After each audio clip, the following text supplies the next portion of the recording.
Hey there, what's going on? It's Dr. Mike T. Nelson here with another version of the Flex Diet podcast. And today I've got a very shorter episode. This was originally done for Experience Life magazine, so you'll see it published in there. But it was a really great question that I wanted to do here also about some popular exercises and what are some alternatives that you can do? So if you don't like or you're not able to back squat, what are some other alternatives that, unless you're a power lifter, can get you the same results and usually with less pain and make your life easier too. So this is brought to you by the Flex Diet certification, which will be opening again very soon. Actually opens on April 19th, 2021, depending on when you're listening to this. You need to be on the newsletter list for a very cool fast action bonus. So go to flexdiet.com, FLEXDIET.com. There'll be a way to get on the wait list in the upper right-hand corner. Click on that button, and that will put you onto the exclusive free newsletter. So you get all the insider tracks and a lot more free content. That's actually where a vast majority of my content goes out right now, is through the newsletter. So go to flexdiet.com, FLEXDIET.com. So coming up here, the audio unfortunately is not the best in the world, but I think it'll be good enough that you can still listen to it as I kind of detail what other exercises may be more beneficial for you. Again, if you're competing in powerlifting, then you would need to squat, bench, and deadlift. If you're not, then you have a lot more options if your goal is to add some muscle, hypertrophy, performance, and just overall feel better. So check out this audio version here. Thank you so much. So here's a question from Experience Life of focusing on common lifts and why they're so popular, and then what are 2 to 3 alternatives for each one. So the first one is a barbell back squat. Why is this so popular?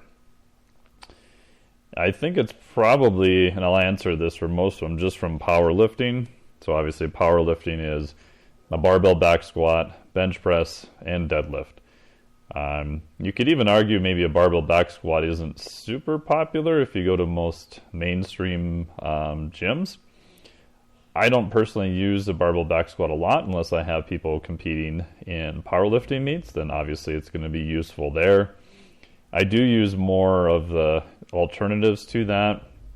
Lately I've been doing a lot more with the front squat. The front squat with a bar can be a little bit trickier. So what you can do for the hand position, I like people to use straps, but not how they would think. Take a strap, put it around the bar, and then hold on to the other part of it. You do not want to wrap your hands into the strap on a front squat because you want to get out of it. But what you can do then is when you have your elbows high up front, you can hold on to the strap. And for some people who have limited mobility, I would rather them do that than do the cross arm. If you can use a clean grip where your fingertips are just on the bar, that works well. Again, with the front squat, the key is it's going to feel like the bar is trying to strangle you.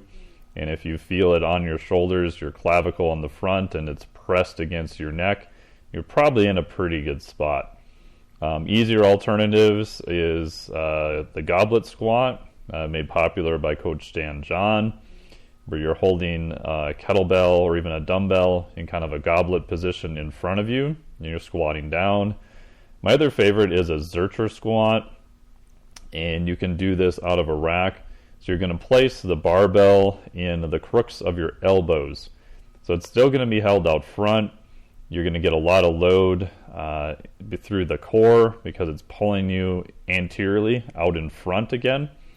Another trick is you can use fat grips or a towel, or if you have access to a 2-inch axle bar, that just distributes the loads a little bit on the elbows and the front part of your forearm, and that'll make it less painful.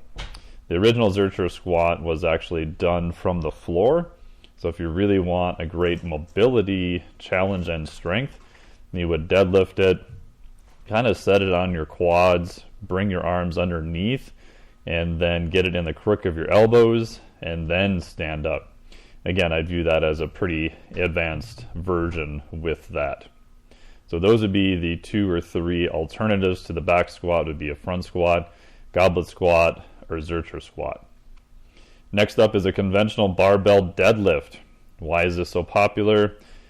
Again, I would say probably powerlifting or maybe even CrossFit. CrossFit, obviously, they're going to do a lot of deadlift variations. And I think, for a lot of people, you can put more plates on it. So you can lift a heavier load, which again has its pros and its cons. The big downside I find with a deadlift is that some people just don't have the right mobility.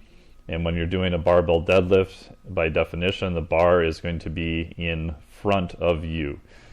So some people just are not in a good position, even with the 45-pound plates, to get the mobility they need to do it. So what are some other alternatives? I like, if it's someone who has the mobility to do it, they can get into the position. But I'm a little worried about how they're going to execute it. Mainly, I'm worried they're going to round their back. Their hips are going to pop up really fast. For that, I will put fat grips on there or use an axle, something to increase the bar diameter to around 2 inches. Normal bar diameter is 1 inch. This is actually going to make it limited by their grip strength. So they're going to be double overhand, so both palms down. And I like that because it's going to force them to use a lighter load and work on technique. And if they try to go heavier, their grip is going to be the failure point, and it's much less likely they're going to injure their back or pull something. Other versions I do like is an RDL, a Romanian deadlift. In short with that, the tip I use is take the barbell out, keep your shins relatively vertical, and then instead of going down, you're going to think about pushing your hips back and allow that to drop the barbell. Most people are probably only going to go to their knees or just a little bit below their knees. The other one I really like is a trap bar deadlift. We can argue all day if that's really a deadlift or not, but I like that because it's easier to teach. Most people have better mobility in that position, easier for them to keep their spine nice and straight. Bonus alternative is a Jefferson deadlift or a straddle deadlift, where you're actually stepping over the bar. Next up is a bench press. Why is this so popular? Probably, again, powerlifting, mostly, at least for guys, it's an ego lift. People find out you lift, the first question they ask is, how much do you bench? I think some better alternatives with this. I like using dumbbells on a 30-degree incline. I just think that it's a better position. The 30-degree incline is going to limit the weight a little bit, but I just like the position, the biomechanics of that better. Push-ups are one that I think people forget about. Doing a really good push-up is going to help your fitness a long way. Put your feet against a wall and push your heels into the wall. Try to lengthen your spine like a tall spine. I got that cue from Dr. Eric Hobb at Z Health. And then do a push-up, because we want you to stay in that lengthened, straight position. That's what I like with that. Another one is you can do your feet up with a barbell in a rack, and you'll start at the bottom. So by doing this, you're forcing your low back into the bench. Your thoracic area, your chest has to be flat. And if you don't have the mobility then to get your arms in that position, just start with the pins a little bit higher, or like a pin press. And over time, you can lower that starting position. Also, because you're starting at the bottom of the lift, you're starting with what's called a concentric only. Most people get into issues where they take off a heavier barbell bench press than that they can handle. The spotter does a bent over row to hand it to them. And the eccentric, the lowering, is really fast, and you run the risk of having some damage. If you have to start at the bottom, if you go too heavy and you're safely in a rack, worst thing that happens is that you can't complete the lift. And it also gives me an idea of the mobility in your shoulders because we are now not allowing you to compensate by just shoving your basically the bottom of your ribs up closer to it. Next up is an overhead press. I don't really know if this one's really that popular. Maybe from CrossFit, you'll see people doing it. Better alternatives, my favorite is what I call a flat-seated one-arm press with a dumbbell or a kettlebell. So sit flat on the floor. Your legs can be out at 45 degrees or in front of you, and use a kettlebell or dumbbell in one arm and press overhead. What I like about this is you'll feel it mostly through your core. It's a little bit less of a max overhead lift. The nice part is that you can't really compensate, because if you lean back too far, you're just going to fall over. So that's probably my favorite to go to. Another version, if you can use like a neutral grip bar, that's good. Most people, when they think about an overhead press with a dumbbell, they're thinking about moving their arm all the way out to the side. And I like in more of a 45-degree plane out in front. So just allowing them to move a little bit more into that 45-degree plane eliminates a lot of shoulder issues with that. Last version I would go with that is what I call a plate press. You have a flat plate, put it on your hand, almost like a pizza or waiter's press, and then press overhead. With this one, obviously start pretty light and be careful that the plate doesn't slide and hit you in the head. But I like that because you can't really compensate as much through grip, and most people need their wrist to be a little bit more back in that back position, and a way to do it weighted through there. Pull-up, why is this so popular? For a lot of female clients, for relative strength, I think it's a really good marker, even for guys. I've had a fair few male clients where their first goal was to hit an unassisted pull-up. Versions you can try. I like the inverted row. It's just a really good progression that I find transfers quite well to a pull-up. Another one is a hanging scap shrugs. So a hang from a pull-up bar. I like using a monkey grip where my thumb is on top with the other fingers. And you're going to leave your arms straight, and you're going to use your scapula, your shoulder blades, and shrug up and then back down. Last tip too, with doing a pull-up, most people I see are not doing it, I would say, the best way. You want to have your neck relatively neutral the entire time. If you can't do a complete pull-up, see if you can keep your head neutral and come just to the line up with the top of your head. And then over time, can you line up to the top of your, let's say, eyes? Then can you come to your nose, your lips, and then your chin? So that is another progression I like, because you're just kind of sort of doing partial reps there, but in a better position. Bicep curl, why is this so popular? Everybody likes working arms, so I think that's probably the reason. I do like a standing strict barbell curl. Most people are kind of throwing the weight around. You can even do this with rotating your pelvis back a little bit to start, or kind of quote-unquote flat, neutral-ish back, or posterior tilt your pelvis. And then nice tall spine again, and then just curl from there. If you really want to make it hard, put your back up against a wall, and that'll make sure that you can't really cheat. Another one I like is a version that's called a drag curl from Vince Gironda. You're going to have the barbell touching your torso the entire time. So you're really going to pull your elbows back, and the barbell is going to touch your torso the entire time as you curl it up.